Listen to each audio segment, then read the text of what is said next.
Hello friends, welcome to J square vlogs. ఈ వీడియోలో crushed peanut chikki చేసి చూపిస్తున్నాను. పల్లీ చిక్కీ లాగానే ఉంటుందండి. కాకపోతే పల్లీ చిక్కీకి మనం పల్లీలు ఫ్రై చేసుకున్న తర్వాత పొట్టు తీసుకుని డైరెక్ట్గా పాకంలో యాడ్ చేసుకుంటాము. కానీ క్రష్డ్ పీనట్ చిక్కీకి మాత్రం పొట్టు తీసుకున్న తర్వాత పల్లీలను మిక్సీ జార్లో వేసుకుని కోర్స్గా గ్రైండ్ చేసుకుని పాకంలో యాడ్ చేసుకుంటాం. అంతే డిఫరెన్స్ అండి.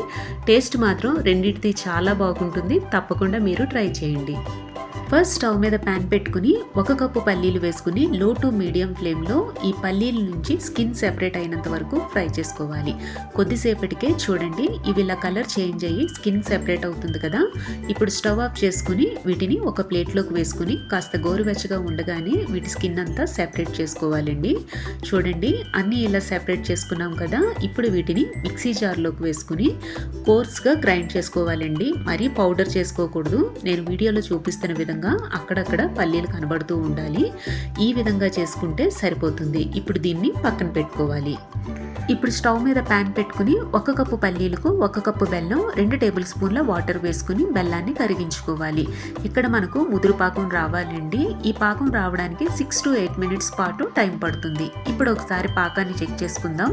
వాటర్లో కాస్త పాకాన్ని వేసుకున్నప్పుడు ఇది గట్టిగా ఉండాలి. బ్రేక్ చేస్తే 2 ముక్కలు అవ్వాలి. ఇలా వచ్చింది అంటే పాకం కరెక్ట్గా సరిపోయినట్టండి. ఇప్పుడు క్రష్డ్ పీనట్స్ ఉన్నాయి కదా, వాటిని పాకంలో వేసుకుని అంతా బాగా కలుపుకోవాలి. ఇలా ఒకసారి అంతా బాగా కలిసిపోయిన తర్వాత స్టవ్ ఆఫ్ చేసుకుని మరలా ఒకసారి అంతా బాగా కలుపుకొని ముందుగానే నెయ్యి రాసుకుని ఉంచుకున్న ప్లేట్లోకి ఈ మిశ్రమాన్ని వేసుకుని అంతా ఈవెన్గా స్ప్రెడ్ చేసుకోవాలి.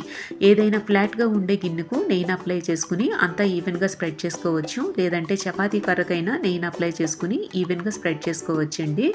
ఇప్పుడు ఇది గోరువెచ్చగా ఉండగానే నైఫ్తో కానీ పిజ్జా కట్టర్తో కానీ పీసెస్గా కట్ చేసుకోవాలి. అంతేనండి, క్రష్డ్ పీనట్ చిక్కీ రెడీ అయిపోయింది. 10 మినిట్స్ తర్వాత మనం కట్ చేసుకున్న షేప్లో పీసెస్ అన్నీ చాలా ఈజీగా వచ్చేస్తాయండి. వీటిని ఏదైనా ఎయిర్ టైట్ కంటైనర్లో పెట్టుకుని స్టోర్ చేసుకోవచ్చు. ఈ వీడియో కనుక మీకు నచ్చినట్లయితే లైక్ చేయండి, షేర్ చేయండి. జే square vlogs Telugu home foods ఛానల్ను సబ్స్క్రైబ్ చేసుకోండి.